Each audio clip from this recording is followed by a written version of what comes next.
The case we're diving into today took place in a peaceful rural area that had never before witnessed a murder. On May 13, 2012, at dawn, the body of 48-year-old Yu Wanlin was discovered in his own home at Muyang Farm, Suishin County, Heilongjiang Province. Wanlin was a security officer of Team 16 at Muyang Farm. An investigating officer stated, "When we arrived at the scene, we were truly shocked. The place was in disarray. Footprints, traces, evidence. Everything was a mess." The crime scene was the bedroom. Wanlin was found wedged between the bed and the wall. The wardrobe door was wide open. But that wasn't all. In the living room, 2 small bloodstains were spotted on the sofa, along with a men's dress shirt with smeared bloodstains. Other than the victim's bedroom, this was the only place where blood was found. A woman's handbag with its zipper undone was left on the sofa, and a mop was placed right at the entrance. Clearly, someone had moved the mop, and its placement made no sense. The door lock remained intact. All the windows were secured with steel mesh, except for the bathroom window, where the mesh had been broken. On the bedroom floor, there was a distinct blood-stained footprint. However, during the initial examination, investigators found a total of 9 different footprints in the living room alone. Besides Wanlin's own, there were footprints from 8 other individuals. Every crime scene hides countless mysteries, and for forensic experts, solving them is a battle of wits against the perpetrator. Immediately, all roads and bus stations were locked down and tightly controlled. Anyone connected to the victim, including those with financial disputes, was placed under suspicion. The townspeople poured into the streets, gossiping excitedly, but unfortunately, none provided any useful information. Investigators had no choice but to conduct a meticulous door-to-door search, questioning every individual, a painstaking process requiring patience and precision, as they followed even the smallest leads. While the crime scene was being examined, witness interrogations also began. The woman lying on the bed in the footage you see is none other than Yu Wanlin's wife, Wang Jinrong. That morning, upon discovering what had happened to her husband, she fainted from shock. Currently, she is staying at her younger brother's house, which is located in the same residential area. Jinrong recounted that on the previous evening, she had gone to visit her brother. Around 10 p.m., she returned home only to realize she had forgotten her keys. She knocked on the door, but no one answered. Since Wanlin was slightly hard of hearing, she assumed he had already fallen into a deep sleep and didn't hear the knocking. So, she returned to her brother's house and stayed there for the night. Around 5 a.m., she received a call from Xiaolu, urging her to return home immediately because her husband was injured. She explained that Xiaolu was a hired worker for their household. After receiving the call, she rushed back home, but still couldn't open the door. By then, the sun had risen, and through the window, she saw bloodstains on the bed. Overcome with fear, she immediately called the neighbors for help. A neighbor recalled, "I was absolutely terrified, scared out of my wits. I had just come downstairs from my house when I ran into a group of people. I had no idea what had happened, but since we were neighbors, I figured I should check it out. There was blood everywhere. I told my sister-in-law that something was seriously wrong and that we needed to get inside immediately. At that moment, we weren't thinking about breaking and entering. We were only thinking about saving someone." She agreed, so we started figuring out how to get inside through the bathroom window. It was the neighbors who cut the protective steel mesh from the bathroom window to enter the house. A total of 8 people were at the scene. Besides the victim's wife, Jinrong, the rest were neighbors and friends. The 8 different footprints found in the living room, including the blood-stained one, belonged to these individuals. The crime took place in a high-end residential area within the farm. Wanlin had leased over 250 acres of land and was financially well off. He was also a security officer for the farm's brigade, responsible for assisting law enforcement in maintaining local order. Wanlin was a respected figure in the community. His family consisted of 3 members: himself, his wife, and their daughter. His daughter, 19 years old, was in her senior year of high school in Harbin. She had a talent for painting and had already passed the specialized entrance exams for 2 prestigious art universities in Beijing earlier that year. On May 12, 2012, the day of the crime, there was less than a month left until the grueling college entrance exam. She was in the final stretch, putting all her energy into studying. When tragedy struck, no one dared to tell her. In just one night, this family of 3 was shattered, one lost forever, one left grieving in anguish, and one, far away in another city, completely unaware of the horror that had unfolded. A once warm and lively home was now sealed off with police tape, transformed into the scene of a brutal crime. Inside the house, only forensic investigators remained, meticulously examining every detail. The bedroom walls were stained with blood on 3 sides, all from the same incident. Investigators reconstructed the sequence of events. The killer had struck the victim's head with a bladed weapon. As the weapon became bloodied, the assailant lifted it swiftly, causing blood to splatter onto the eastern wall, then the ceiling, before finally landing on the southern wall. According to the forensic report, Yu Wanlin suffered only 2 wounds to the head, one measuring about 4 inches long and the other about 3.5 inches. Both were deep, penetrating into the brain tissue. This indicated that the killer harbored an extreme grudge against the victim, attacking with ruthless ferocity and immense force. The blow was likely fatal in a single strike. But if Wanlin had been attacked while lying in bed, why was his body found wedged between the bed and the floor? Investigators determined that Wanlin likely didn't die instantly. After sustaining a traumatic brain injury, he was still moving. The bloodstains showed a clear pattern. Each time his head shifted, it left a small pool of blood, marking his movement step by step. Eventually, he rolled over and became trapped in the narrow space between the southern window and the bed. Meanwhile, as the killer rummaged through the house, Wanlin was still alive, struggling in agony. This only further demonstrated the perpetrator's cruelty, cold-blooded nature, and utter disregard for human life. The police determined that Yu Wanlin was murdered between 9 p.m. and 10 p.m. on May 12th, the night before the incident was reported. Another urgent question was the killer's motive. The handbag appeared to have been rummaged through, and the wardrobe had clearly been opened. Moreover, Jinrong reported that 10,000 yuan in cash was missing from the house. At first, the police suspected it might be a robbery turned murder. However, if the motive was purely theft, the perpetrator could have simply taken the money and left without killing Wanlin, unless the victim had put up a fight. Could it be that Wanlin caught the intruder in the act, resisted, and was killed to eliminate a witness? The police learned that Wanlin's family did not own an axe. This meant the murder weapon had to have been brought in by the killer. Typically, a robber would carry a small, easily concealed weapon. An axe, being large and cumbersome, was not something a thief would usually bring along. Furthermore, while the handbag and wardrobe were disturbed, the cash and jewelry inside the drawers remained untouched, an inconsistency with a typical robbery. Additionally, aside from the bathroom window, which Jinrong and the neighbors had broken the next morning to enter the house, all doors and windows remained intact.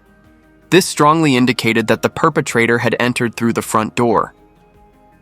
The initial crime scene analysis suggested that the murder was most likely committed by someone familiar with the victim and that the suspect was male. However, the exact motive remained unclear. Wanlin's home was a 2-story building housing 4 families. This was his balcony window. The crime scene was located on the 2nd floor, which was also where Fan Huili lived. This was the home of Xiang Dongfang, another of Wanlin's neighbors. The western neighbor, an elderly man living on the 1st floor, was nearly deaf and unlikely to have heard anything. The first people to come under police scrutiny were the 8 individuals who entered the crime scene on the morning of May 13th, before the murder was officially reported. These were all people close to Wanlin. The 8 included Jinrong, the victim's wife, Dongfang and his wife, Wanlin's neighbors, Dongfang's sister Huili and his wife, also neighbors, Wu Shuchang, a friend of Wanlin, and Liu Zhijian. Having 8 people storm into a crime scene before reporting it was highly unusual. In a typical case, they would have immediately called the police instead of entering themselves. This raised suspicions of possible tampering or interference. A further suspicious coincidence was that 4 of the 8 individuals were men, and 3 of them had been drinking with Wanlin at his home on the night of the murder. These 3 were Dongfang, his upstairs neighbor, Hui Li, another upstairs neighbor, and Su Chang, his friend. To outsiders, the 3 men appeared to have a good relationship with Wanlin. They often gathered for meals and drinks together. However, just because people drink together frequently does not necessarily mean they are true friends. As the saying goes, drinking buddies aren't always real friends. Dongfang recalled, "When I walked into the house, Wanlin and Suchang were already there. The 3 of us were about to have dinner. We had just taken a sip of alcohol when Wanlin noticed Hui Li, another friend of ours. He said he hadn't talked to Fan Hui Li in a long time and invited him over. That made 4 of us." Dongfang, 39 years old, was the secretary of Team 17 at Muyang Farm, while Wanlin was a security officer for Team 16. They had known each other even before becoming neighbors. As a farm official, Dongfang was regarded by many as calm, upright, and enthusiastic. However, these very characteristics made his actions on the morning after the murder suspicious. As a leader of a unit, he held a relatively high position. Logically, he should have been aware of the importance of preserving the crime scene. Yet, in that moment, he did not suggest protecting it at all. So why did Dongfang act so unusually that morning? He firmly claimed that in the urgency of trying to save a life, he simply forgot about preserving the scene. But was he telling the truth? In another interrogation room at the police station, another person present at the drinking gathering that night, Hui Li, was also being questioned. Hui Li was 60 years old and had leased a large amount of farmland. The police learned that Hui Li and Wanlin had moved into the same neighborhood in 2003 and gradually became close. They had even discussed business ventures together. Wanlin had mentioned investment opportunities to Hui Li, specifically about investing in seafood. However, Hui Li denied having any business partnership with him. If the two had invested together, or if Wanlin had advanced money for the venture, then with Wanlin dead, that money could become an unclaimed debt. This raised the possibility that Hui Li, as a business partner, might stand to gain financially from Wanlin's death. Among the 3 men, the one who drew the most suspicion from the police was Xu Chang. He had known Yu Wanlin the longest, more than 20 years. They were both part of Team 16. Wanlin worked in security, while Xu Chang was the team's accountant. The deeper the investigation into Xu Chang, the more suspicious details emerged.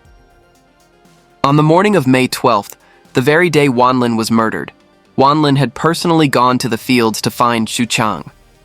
At the time, Xu Chang was busy plowing rice paddies, but he abandoned his work to go drinking with Wanlin. According to Wanlin's wife, she even saw Xu Chang and Wanlin lying together on the sofa for most of the day, from morning until night. Could it be that Xu Chang, in his role as an accountant for Team 16, had made a financial mistake that Wanlin discovered? Most importantly, Xu Chang was the last person to leave Wanlin's house that night. Hui Li and Dongfang had both left earlier, leaving only Xu Chang and Wanlin behind. No one knew what happened after that. Among the 3, Dongfang, Hui Li, and Xu Chang was one of them the murderer of Yu Wanlin. Hui Li was the first to leave Wanlin's house, around 7:30 p.m. He then went to the town square to pick up his granddaughter, and later visited his daughter's house. Witnesses confirmed his whereabouts during this time. Dongfang left Wanlin's house at around 8:30 p.m. He then went to visit a friend and stayed there until 10:30 p.m. This timeline was also confirmed by his friend and family members. With both Hui Li and Dongfang accounted for, neither had the opportunity to commit the crime. Meanwhile, Xu Chang insisted that he returned home at around 9 p.m. But was that really the truth? The police calculated the distance from Wanlin's house to Xu Chang's home. Even at the fastest pace, it would take at least 15 minutes. If Xu Chang's statement was true and he arrived home at 9 p.m., That meant he must have left Wanlin's house around 8:40 p.m. However, forensic analysis determined the time of the murder to be between 9 and 10 p.m., meaning Xu Chang was not at the crime scene when the murder occurred. Xu Chang recalled that when he arrived home that night, his wife was watching TV. The program was called Love Gone Wrong, and he distinctly remembered a scene where the male lead was apologizing to someone. Upon verification, it was confirmed that on the night of May 12th, the television network did indeed air that show, and the apology scene Xu Chang mentioned occurred around 9:10 p.m. This further supported the claim that he had left Wanlin's house before the murder. When the police questioned Xu Chang's wife, she gave the same account but appeared hesitant and nervous. Detecting her unease, the police applied psychological pressure. Eventually, she admitted that she had initially lied, not because her husband was guilty, but out of fear. She was afraid of being linked to a murder case, scared that their drinking that night would become an issue, and worried that any inconsistencies in their statements could cause trouble. However, the more she tried to explain, the more contradictions emerged in her testimony. Moreover, another detail surfaced during the investigation. The following day, Xu Chang had not changed his clothes. He was still wearing the same outfit from the night before. After thorough examination, no traces of blood were found on his clothing. This effectively cleared him of suspicion. By 2 a.m. on May 14th, inside the Criminal Investigation Unit's office, the case analysis continued. The evidence gathered throughout the day needed to be reviewed and organized to determine the next steps. On May 15th, the third day after the murder, a dazed young woman appeared outside the police barricade. It was Wanlin's daughter. She had just returned from school to pick up some study materials. With only a month left until her college entrance exams, she showed no emotion and remained silent. It wasn't until she saw her aunt that she finally broke down, collapsing into her arms and sobbing uncontrollably. Deputy Director Sun Shan, who was leading the investigation, had grown up on the farm himself. He and Wanlin had been classmates in high school. He recalled that back then Wanlin was a notorious gang leader, known for getting into brutal fights. Despite being relatively short and thin, he was ruthless and cunning. However, in his senior year of high school, 1983, a turning point occurred. Someone in Wanlin's group, a fellow student, attacked another student with a knife during a fight, leaving the victim critically injured. That student was eventually sentenced to prison. Witnessing this event seemed to change Wanlin. After that, he gradually distanced himself from violent altercations. After graduating from high school, Wanlin returned to work on the farm. He seemed like a completely different person, hardworking and humble. He took on most of the farm work both at home and in the fields.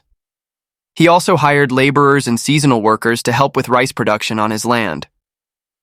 In 1990, Wanlin married Jinrong, a woman from a neighboring farm. Jinrong was also capable and resourceful. After getting married, the couple worked tirelessly, never shying away from hardship, and were very frugal. Over time, they moved from the lower production teams to the more upscale residential area of the farm and even bought a car. Their family became wealthy and admired by many. However, police investigations revealed that during this period, Wanlin's life had begun to change. Around 1998 to 1999, he had an extramarital affair with a woman named Xiao Yun, a laborer from Suihua. Xiao Yun was an outsider who came to work at the farm. She and Wanlin were both in Team 16. As a security officer, Wanlin was responsible for managing and issuing permits to non-local workers. He took special care of Xiao Yun, frequently helping her with various difficulties. Over time, they grew close, and their relationship turned into an affair. This affair lasted for several years before it was discovered by Xiao Yun's husband, Wang. After that, Xiao Yun and her husband left Muyang Farm. Before they left, Wang warned Yu Wanlin, "This isn't over. I won't let this go." After uncovering this lead, the police considered this a significant conflict. It was rumored that Xiao Yun and her husband had moved to a neighboring farm, but a few years later, they left Heilongjiang entirely, and their whereabouts became unknown. Another woman, Xiao Huan, became involved with Wanlin about 3 years after Xiao Yun left. She was a local and had once been on the same team as Wanlin. Her husband, Wu, was known for being gentle and honest, a man who was easy to take advantage of. Seeking protection, Xiao Huan became involved with Wanlin. According to team members, although no one openly spoke about it, it was clear that Wu resented Yu Wanlin. Not long after, Xiao Huan's family moved away from Team 16. She went to work in the south and had not returned for over 2 years, leaving only her husband, Wu, and their son at home. A husband ignoring his wife's affair is highly unusual, making Wu a potential suspect. The key question was, where was he on the night of the murder? On May 12th, Wu's son had worked the night shift and never returned home. Wu claimed that he was home alone all night, with no one to confirm his whereabouts. However, the police soon found someone who knew exactly where he was that night. His neighbors reported seeing Wu return home around 6 p.m. They played cards together late into the night and never saw him leave the house. Based on this testimony, Wu was ruled out as a suspect.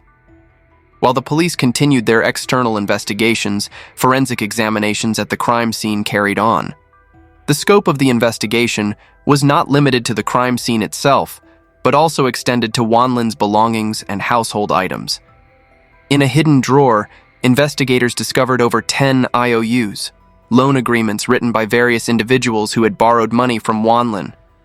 Given his wealth, many people had turned to him for loans.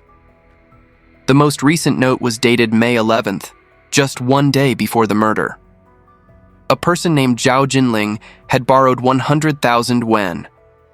Almost simultaneously with the discovery of the loan notes, the police unexpectedly found another document inside a woman's handbag in Wanlin's house. The appearance of this document dramatically shifted the direction of the case. It turned out to be a will written by Jin Rong, Wanlin's wife. If anything happens to me or Wanlin, all of my assets will belong to our child and will be managed by her aunt. No one else has the right to take them. All the money and property in our home will be under her aunt's control until she grows up and can receive them herself. Jin Rong, December 23, 2011. The will had been written 6 months before the murder. Both Jin Rong and Wanlin had been in good health. So why did Jin Rong suddenly draft a will at that time? Did she anticipate that something terrible would happen to their family? Or was there another secret between her and Wanlin? Investigations revealed that Wanlin had always treated his in-laws well. He had helped move Jinrong's parents, sister, and younger brother from Shengyuan Farm to Muyang Farm, supporting them financially and physically to start farming and improve their quality of life. Because of this, many people believed that the couple had a strong relationship. Furthermore, according to those who knew them, Jinrong treated Wanlin's relatives well. Wanlin had 4 siblings. While he was the most financially well-off, he was not particularly generous. It was always Jinrong who took the initiative to buy gifts and supplies for holidays, birthdays, and family gatherings. As for Wanlin's affairs with 2 other women, Jinrong seemed completely unaware. No one had ever seen her argue with him over these matters. Yet, she had written a will. Could it be that their seemingly harmonious marriage was just a facade for outsiders? The police discreetly approached Jinrong's younger sister. She revealed that while her brother-in-law did treat their family well, his relationship with Jinrong was not as perfect as it appeared. In reality, Jinrong had known about his extramarital affairs for a long time. She explained that her sister had a strong personality, the type who would swallow her broken teeth rather than spit them out. Jinrong rarely shared details about her marriage with their family. In fact, right after reporting the crime in the early hours of May 13th, Jinrong was held at the police station. 2 female officers stayed with her, as the police were concerned about her mental state. When the will was discovered, 3 days later, Jinrong had already calmed down significantly. When questioned about their marriage, she said, "Wanlin was responsible and hardworking. After we got married, life was good, until one night. I saw Wanlin inside another woman's house. A few minutes later, I noticed that all the lights in the house had been turned off. I knocked on the door. Eventually, the woman's husband came out, quickly pulled me aside, and sent me home. At that moment, I didn't argue with Wanlin, didn't cause a scene, but from that day on, our relationship began to fracture and grew colder. She continued. There was a time when I was bedridden for 7 days due to illness. Every morning, he would wake up and head to one of our 3 small convenience stores to play mahjong. He played all day, ate there, and only returned home at 10 p.m. I lay in bed the entire time. For 7 days, he never once asked how I was doing. When discussing the beginning of her relationship with Wanlin and how it later deteriorated, Jinrong spoke openly without hesitation. However, when asked about the will, she became evasive, changing the subject. She simply stated that she had written it for fun. But could such serious words really be written just for amusement? From the moment the will was discovered, the way the police looked at Jinrong changed. On the night of the murder, she had been at her brother's house with multiple witnesses confirming her alibi. Moreover, the perpetrator was a man. But the question remained, who was this man? The police launched a new investigation focusing on Jinrong's social connections. By analyzing her phone records, they discovered that she had been in frequent contact with an unknown number. More importantly, on the very day of the murder, Jinrong had called this number 12 times. Strangely, immediately after the murder, all communication between Jinrong and this number abruptly stopped. Investigators traced the number to a man, who was now clearly a key figure in the case.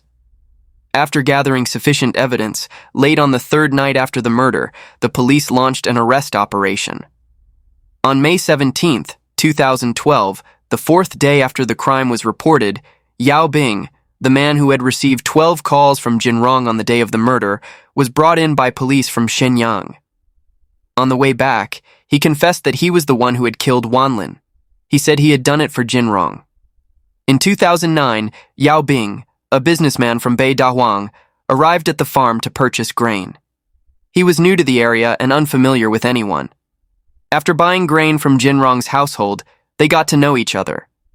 Yao Bing asked Jinrong to help him connect with other farmers to buy another truckload of grain, offering to pay her 100 yuan for her help.